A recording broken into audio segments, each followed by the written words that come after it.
Estás triste. Mi niña hermosa, ¿por qué no me dices? No es nada. Sí, claro, dices que no es nada, pero no dejas de llorar. ¿A Tess y Bajar te hicieron algo, mi amor? ¿Eh? ¿En la mansión te hicieron algo?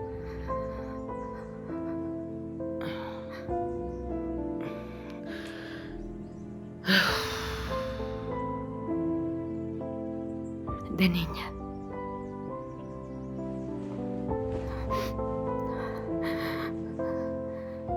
Cuando Bajar y yo éramos niñas, nos trenzabas el cabello.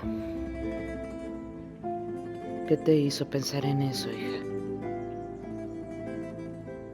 Nada. Solía hacerme sentir mejor en todo.